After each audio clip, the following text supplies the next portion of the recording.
बहुत ही बेहतरीन लेखक है हमारे बीच में आज जुड़े हुए, और लेखक के साथ जैसा कि इस आलेख ने बताया है कि उनका काम के साथ वो लिखते हैं, रचनात्मक धर्म उनका इस तरह का है। सृजन वो केवल अपने प्रोफेशन में नहीं, अपने शिक्षक की उस जो हमारा शिक्षण है उसके इतर भी उन चीजों को पिरोना, नए नए आयामों को बढ़ना, नए नए विचारों को रखना, जिज्ञासु प्रवृत्ति स्वयं शिक्षक के साथ भी होनी चाहिए, वो उनके पास है। तो हमारे बीच में आदरणीय श्री सुंदर नौटियाल जी भी जुड़े हैं, जो कि जनपद उत्तरकाशी में आईटी विज्ञान के पद में कार्यरत है। विकासखंड चिन्याली है शायद, मैं विद्यालय का नाम बोल रहा हूँ, कोटा गवरी है, ये 2 हाई स्कूल में वो कार्यरत है। और उनके विद्यालय वो इसके अलावा भी अन्यत्र, चाहे आजकल चुनाव चल रहा है और जो स्वीप जो डिस्ट्रिक्ट में जो वोटरों को जागरूकता का कार्यक्रम है, उसमें भी उनका एक गीत बहुत शानदार प्रचारित हो रहा है आजकल।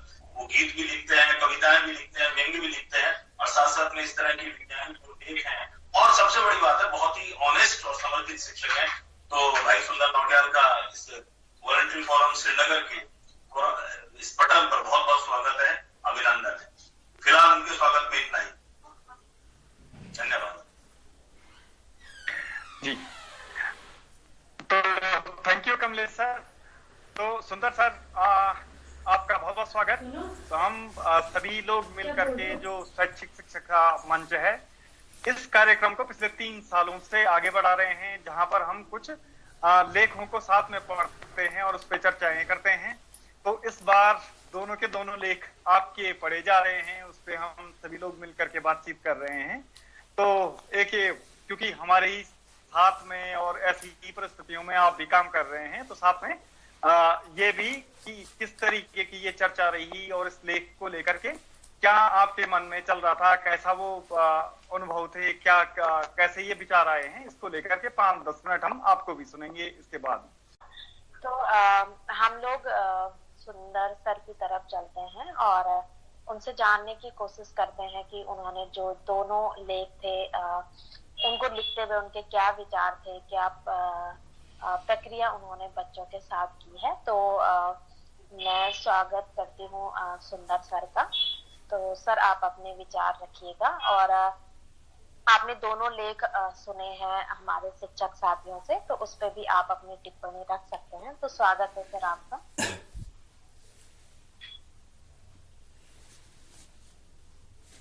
जी जी, हेलो, मेरी आवाज आ रही है क्या? जी जी बिल्कुल सर, आपकी आवाज आ रही है। स्वागत है।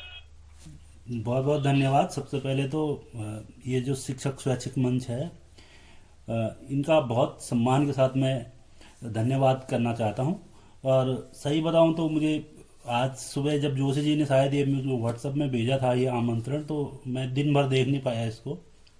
तो बहुत देर से मुझे पता चला कि ये कार्यक्रम अभी आज ही शाम को होना है।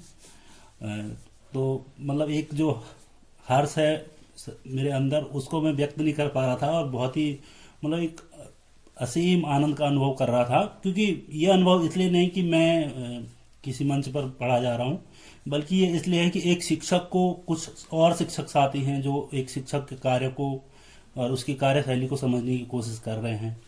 तो ये मेरे लिए क्या, किसी भी शिक्षक के लिए बहुत ही गर्व का क्षण है कि मैंने कुछ लिखा है। वो जो भी मैंने लिखे हुए हैं वो मेरे अपने अनुभव हैं, कक्षा के अनुभव हैं, और उनको अगर आप लोगों ने पढ़ा है, वो आप तक पहुंचे हैं और आज आप लोग उस पर बात कर रहे हैं, तो निसंदेह ये इससे अच्छा कोई और क्षण हो नहीं सकता मेरे लिए।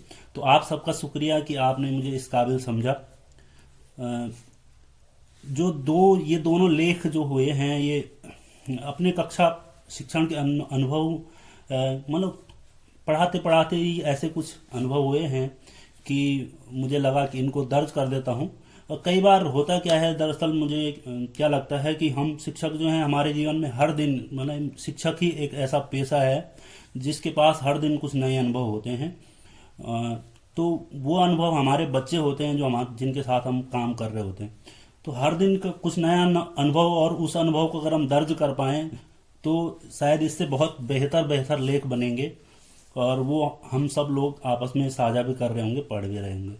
तो ये बहुत छोटे अनुभव थे मेरे, और जब मैं इनको लिख रहा था तो मुझे भी लग रहा था कि मैं शायद क्या लिख रहा हूँ, क्यों इस पे अपना वक्त बर्बाद कर रहा हूँ। लेकिन लिखा, और जब ये पाठशाला भीतर बाहर की प्रथम अंक में शिव शरण की मोटर कार छपा था ये लेख, और गुरबचन सिंह जी ने मुझसे संपर्क किया था, तो लगा कि नहीं, जो मैंने लिखा है या जो मैं सोच रहा था वो उतना सरल या उतना साधारण चीज़ नहीं है। दरअसल हम शिक्षकों के अनुभव तो बहुत सारे होते हैं, पर वो हम लोग दर्ज नहीं कर पाते हैं, और दर्ज न करने की वजह से शायद हम लोगों में जो अच्छे काम करने वाले लोग हैं उनको पहचान नहीं मिल पाती है, और फिर ऐसे मंचों की भी कमी है। तो आप लोग ये सब कर पा रहे हैं, आप एक स्वैच्छिक मंच चला पा रहे हैं, इसके लिए आप सब लोग बहुत बहुत साधुवाद के पात्र हैं। काश कि हम लोग भी ऐसा कुछ कर पा रहे होते। तो कोशिश रहेगी कि हम कुछ ऐसा कर पाएँ, और ये कोरोना काल में हम लोग भी कुछ करने की कोशिश कर रहे थे यहाँ पर चिन्यालीस वार्ड में, ऐसा उत्तरकाशी में, लेकिन बस ये कोरोना काल बीच में आ गया है, तो तब से एक गैप आ गया है, और फिर से हम अपने ढर्रे पे आ गए हैं वापस। तो आज के इस कार्यक्रम में दोनों जो प्रस्तुतकर्ता थे, आदरणीय गीता कठैत मैम जी और अखिलेश जी, आपने बहुत ही बेहतर ढंग से मेरे इन लेखों को रखा है। और शायद जो पहले लेख की अगर मैं बात करूं तो वो था कि बच्चों को प्रश्न करने से रोकिए।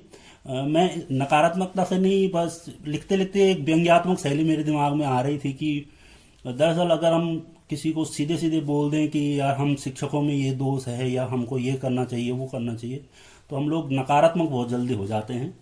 तो ये एक खुद को मैं उस स्थान पर रख रहा था, मैं खुद के लिए बोल लूँ, उससे किसी को ज़्यादा फर्क नहीं पड़ेगा, लेकिन किसी दूसरे को बोलना थोड़ा मुश्किल हो जाता है। तो मैं खुद को उसके केंद्र में रखकर सोच रहा था कि एक शिक्षक के लिए क्यों मुश्किल हो जाएगा अगर वो बच्चे प्रश्न करने लग जाएंगे। तो एक व्यंग्यात्मक शैली मेरे दिमाग में आ रही थी, और उस शैली में मैं ये लेख लिख रहा था। लेकिन जब आज मैं सुन रहा था गीता मैम को, तो वो उसको एक बहुत ही अलग ढंग से उसको व्याख्यान दे रही थी, और मुझे लगा ही नहीं कि मैंने तो ये व्यंग्यात्मक शैली में लिखा हुआ था, और आप उसे बिल्कुल पूरी सकारात्मक शैली में दिखा रहे हैं कि जैसे कि मैं बहुत सकारात्मक होकर उसको लिख रहा हूँ, और आप उन व्यंग्यों को भी एक अलग ही ढंग से प्रस्तुत कर रही थी। तो ये बिल्कुल नया अनुभव था मेरे लिए भी, कि ऐसा तो मैंने सोचा ही नहीं था। लेकिन जो वास्तव में एक जो उसके लास्ट में, चैप्टर के लास्ट में आता है कि अगर कोई शिक्षक इस ढंग से काम करने लग जाता है एक बार, तो फिर जो एक जो पारंपरिक शिक्षक वाली एक छवि जो है, जिसकी हम समाज में हम लोग हमारी चिंता भी यह है कि समाज शिक्षकों के लिए ये सोच रहा है, ये ऐसा बोल रहा है, वो शायद बदलने की स्थिति में हम तभी होंगे जब हम लोग नवाचार की तरफ बढ़ेंगे और अपने बच्चों को अपनी निधि समझते हैं, उनके लिए समर्पित होकर कार्य करने लगेंगे। और वो जो आत्म संतुष्टि वाली बात है, वो तब तक हम में नहीं आ सकती जब तक हम अपने पेशे के प्रति पूरी तरह समर्पित ना हो जाएं। तो वो वाली बात थी। और दूसरी जो शिव शरण की मोटर कार वाली थी, वहाँ पर जैसे कि अखिलेश जी ने पहले ही बता दिया था कि डेल कार्नेगी जी की एक पुस्तक थी, और हाउ टू इन्फ्लुएंस अदर्स, उसमें ये कुछ सिद्धांत ऐसे उन्होंने लिखे हुए थे कि किसी व्यक्ति के लिए जो है उसका नाम ही सबसे बड़ा सबसे महत्वपूर्ण चीज़ होती है, वो बार बार उसको सुनना चाहता है औरों के मुंह से। तो अपनी इस कहानी को जब मैं लिख रहा था, शुरुआत में मैंने केवल एक कहानी रखी थी कि मैं इस कहानी को लिखूंगा और अपने बच्चों के सामने, उसी कक्षा के बच्चों के सामने पढ़ूंगा, उनके सामने रखूंगा, तो शायद उनमें कुछ और नया कुछ करने की जोश आए, वो भी लिखने की तरफ बढ़ेंगे, पढ़ने की तरफ बढ़ेंगे। तो शिव शरण को उसके केंद्र में रखा गया था। और शिव शरण ही नहीं, इसमें जितने भी बच्चों के नाम आए होंगे, अमित, आयुष, पूजा, वो सब उसकी कक्षा के बच्चे हैं। और ये कहानी मैंने लिखने के बाद उन तक पहुंचाई तो कई जगह शिव शरण खुद चौंका कि सर ये तो मैंने बोला ही नहीं था, या ऐसा तो आपने कैसे सोच लिया होगा, कैसे लिखा था, क्योंकि मैं तो इसको कहानी की तरह प्रस्तुत करना चाह रहा था। तो मैंने उसको समझाया कि नहीं, तुमने ये जो मोटर कार वाली जो तुम्हारी थीम थी, इस पर मैंने कहानी बुनी है, लेकिन उसकी जो कार थी, उसकी जो मोटर थी, उसके जो काम थे, वो उसमें वास्तविक नहीं उसने करे थे मेरे साथ रह के वहाँ पर। तो वो सब मैंने उसमें लिखा था। तो वो बच्चे जब उन्होंने ये देखा कि हम पत्रिका में छप रहे हैं और हमारे नाम इसमें कहीं आ रहे हैं और वो हमारे जो संवाद हैं वो उसमें आ रहे हैं, तो उनको एक अलग सी ऊर्जा का में संचार होता है। और वो बच्चे वो क्लास जो है वो अब तक की भी हमारी जो सबसे एक्टिव क्लास रही है, आज तक भी उस क्लास से ज़्यादा परसेंट मेरे को किसी और बच्चों ने नहीं पूछे हैं। तो ये शायद उस उनके नामों का ही असर रहा होगा कि वो ज़्यादा से ज़्यादा इंगेज रहे कक्षा शिक्षण में। तो आप सब ने इसको सुना और इन पर चर्चा करी, इसके लिए फिर से एक बार बहुत बहुत धन्यवाद। ज़्यादा समय ले लिया है शायद, शुक्रिया। आप लोगों को सुनने का मुझे फिर भी मौका मिलेगा, और जब एक आग्रह रहेगा कि जब कभी आप इस प्रकार की कोई बैठकें रखते हैं ऑनलाइन माध्यम से, तो मुझे भी सूचित कर दिया करें, ताकि मेरी जो ये जो रिक्तता है यहाँ पर ऐसे कार्यक्रम न हो पाने की, वो पूरी हो। तो आप सबका एक बार फिर से शुक्रिया, धन्यवाद। Thank you. तो अब हम, क्योंकि समय भी हो रहा है, तो अंत की तरफ बढ़ते हैं, और अंत की तरफ बढ़ते हुए मैं निवेदन करूंगा आगे कमलेश जी से कि कमलेश जी अंत में पूरे कार्यक्रम को लेकर के अगर कोई बात रखनी है, इसके समेकन की तरफ बढ़ाने के कार्यक्रम के लिए कमलेश जी का स्वागत है। धन्यवाद। बहुत ही शानदार ये परिचर्चा रही। इसमें दो बातें नौटियाल जी के लेखों की थी, और तीसरी बात जाते जाते घिल्डियाल जी ने भी बहुत शानदार बात की, जिसमें विज्ञान प्रदर्शनी और इस तरह की जो प्रतियोगिताएं हैं विज्ञान संबंधित, उन पर उन्होंने बातचीत की।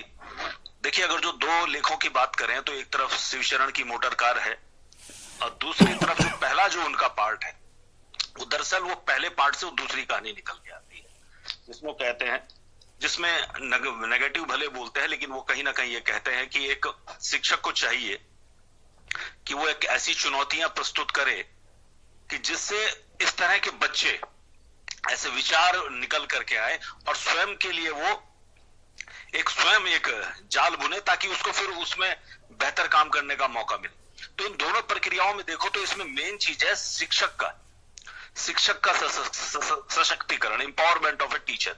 वो शिक्षा के व्यापक संदर्भों को समझते हैं नौटियाल जी, वो जानते हैं कि शिक्षण के उद्देश्य क्या होते हैं, व्यापक उद्देश्य। अब हम ये कहें कि दोनों विचारों को लेके हम अपने शिक्षण को शुरू कर दें, ये नहीं हो सकता। तो सबसे पहले हमें उन्हें व्यापक संदर्भों को समझना पड़ेगा, विज्ञान के व्यापक संदर्भों को समझना पड़ेगा, और सवाल बच्चे उठाएं, किसी सवाल के जवाब मिले ना मिले, लेकिन बच्चे सवाल उठा रहे हैं, तो एक शिक्षक के लिए इससे बड़ा अचीवमेंट, इससे बड़ी संप्राप्ति नहीं हो सकती। और ये बहुत बड़ी बात है, वो ऐसा माहौल बना पाए। तो ये जो माहौल बनने तक की जो प्रक्रिया है कि बच्चे पूछ पा रहे हैं, यहाँ पर जो असली बात है वो यहाँ पर है, और उन्होंने समझा है कि विज्ञान को इस तरह से समझा जाए। अब दूसरी बात आती है, क्योंकि जब वो ऐसा कर पा रहे हैं तब जाके शिवशरण की मोटर कार विद्यालय में पहुंच पा रही है, वरना मोटर कार संभव ही नहीं है, स्वाभाविक ही नहीं है, तो उसी दिन वो हिम्मत ही नहीं जुटा पाएगा बच्चा। लेकिन उन्होंने इस तरह के आयाम, इस तरह का वातावरण जो कहा है, जिसे कहते हैं चाइल्ड फ्रेंडली एनवायरनमेंट, बच्चे को केंद्र में रख के जो शिक्षा का ताना बाना जो उन्होंने बुना है, जितने भी शिक्षा के आप पन्ने पलटिए, NCF 2005 देख लीजिए, जितनी भी व्यापक संदर्भों में जो बातचीत होती है, तो वो उस माहौल को बना पाए। जब उन्होंने वो माहौल बना पाया तो उस तरह के विचारों का सृजन हो पाया, बच्चे इस तरह की बातचीत कर पाए। फिर मेवाड़ी जी के लिए भी स्कोप बना, फिर नौटियाल जी के उन विचारों के लिए भी स्कोप बना। तो उन्होंने जो एक मंच तैयार किया, जिसे पढ़ने लिखने का विद्यालय में मंच, उसमें उनकी बहुत अहम भूमिका है। ये दो लेख क्या, इससे हजारों लेख निकलेंगे, अभी बहुत अनुभव निकलेंगे। तो उन्होंने लेख पैदा करने वाले पेड़ वहां लगा दिए हैं इस तरह के, तो वहां इस तरह के लेख निकलेंगे, इस तरह के शिवशरण निकलेंगे, और तमाम बहुत तरह के बच्चे वहां से निकलेंगे जो ऐसी ऐसी बातें करेंगे जो घिल्डियाल जी के उसमें भी आती है। और वास्तव में जो घिल्डियाल जी ने कहा है कि विज्ञान प्रदर्शनी हो, चाहे इंस्पायर अवार्ड हो, चाहे विज्ञान कांग्रेस हो, जो बहुत माध्यमिक स्तर और प्राथमिक से जो चलते हैं, ये जरूरी है कि इनका इस तरह से ही यूज है जैसे उन्होंने किया है। बच्चे के स्वयं को कार्य को, होता क्या है कि कहीं ना कहीं फिर वो होता क्या है, वो विद्यालयों की प्रतियोगिता हो जाती है, टीचर की प्रतियोगिता हो जाती है, और फिर क्या होता है कि बच्चा टीचर्स, मोस्टली मैं बता रहा हूँ 95% टू बी फ्रैंकली, या इवन 99% ऐसे ही चल रहा है, टीचर्स बना रहे हैं, टीचर बच्चों को याद करा रहे हैं, क्योंकि फिर वो एक प्रतिष्ठा वाला प्रश्न हो जा रहा है। और फिर शिक्षक, फिर पूरे संदर्भ बदल जाते हैं, चीजों के अर्थ बदल जाते हैं, विज्ञान प्रदर्शनी का अर्थ बदल जाता है। जबकि वो यही है कि उन विचारों को जो घिल्डियाल जी के लास्ट वाली उनके परिचर्चा में है, राहुल बनने की प्रक्रिया में एक विज्ञान प्रदर्शनी क्या काम कर सकती है, कि राहुल बीरोखाल के स्कूल से यहाँ पहुंच जाता है। और वो बीरों खाल भमराई स्कूल की बात कर रहे थे, भमराई खाल की जो मैं बात करूं तो भमराई खाल से पिछली साल बच्चा एक इंस्पायर्ड अवार्ड में जापान होकर के आया, उससे अभी भी एक नेशनल अवार्ड ही रहा बच्चा। तो ये पूरा जो माहौल बना हुआ है, ये माहौल एक दिन का नहीं बनाया है। तो हम ये कहना चाहेंगे बहुत ही शानदार कार्य जो किया है नौटियाल जी ने, और उन्होंने जो बहुत अच्छी बात की है, उन्होंने लेखा भी है, अपने अनुभवों को बुना भी है ताकि एक सनद रहे। और ये जो परिचर्चा रही, और जैसे कठैत मैडम ने उस परिचर्चा को बहुत ही शानदार ढंग से बांधा, जैसे नौटियाल जी भी सरप्राइज थे कि उन्होंने किस तरह से उनके जो सार थे, जो एब्स्ट्रैक्ट था उस पूरे चैप्टर का या उस पूरे लेख का, उन्होंने उसको बिल्कुल बखूबी निभाया। और वो कहीं ना कहीं वो रिफ्लेक्ट कर रहे होंगे विचार उनके, क्योंकि वो भी निश्चित रूप से इस तरह का कार्य अपने विद्यालय में कर रही होंगी। और गिल्लाल जी जैसे, अखिलेश गिल्लाल जी से परिचित ही है, बहुत ही शानदार विज्ञान के शिक्षक है, भौतिकी प्रवक्ता है, लेकिन हर बार नया सुनना, नया करना, नया सूझना और नए विचारों को गढ़ना, उनकी भी ये एक शौक है, उनके व्यक्तित्व में शामिल है। तो निश्चित रूप से उनका भी बहुत शानदार यहाँ पर एक पर्चा रहा। और ये यदि कहा जाए कि जो लेख हैं और नौटियाल जी की उपस्थिति ने तो वास्तव में इसको बहुत ही ज्यादा एक लाभदायक बनाया, तो एक बहुत ही शानदार यहाँ पर चर्चा रही, और ये चर्चा ऐसी भी आगे जारी रहेगी। और नौटियाल जी का ऐसा अनुरोध है, हम चाहेंगे कि अन्य लेखों के साथ फिर उनको हम आमंत्रित करेंगे। फिलहाल के लिए इतना ही, धन्यवाद। शुक्रिया। तो बहुत बहुत धन्यवाद रश्मि मैम, कमलेश सर, आप लगातार इस कार्यक्रम को आगे बढ़ा रहे हैं। सुंदर सर, आपका बहुत बहुत धन्यवाद, आपने अपना समय दिया। गीता कठैत मैम, आपने बहुत शॉर्ट नोटिस पे ये लेख पढ़ा, इसको तैयार किया और प्रेजेंट किया है। अखिलेश सर, बहुत बहुत धन्यवाद। आप जिन गांव में हो वहां पर नेटवर्क की बहुत समस्या है, लेकिन उसके बावजूद भी आपने कैसे करके पूरा व्यवस्था कर दी अपने लिए इंटरनेट कनेक्टिविटी की, और फिर आपने अच्छे से प्रेजेंट किया। Thank you.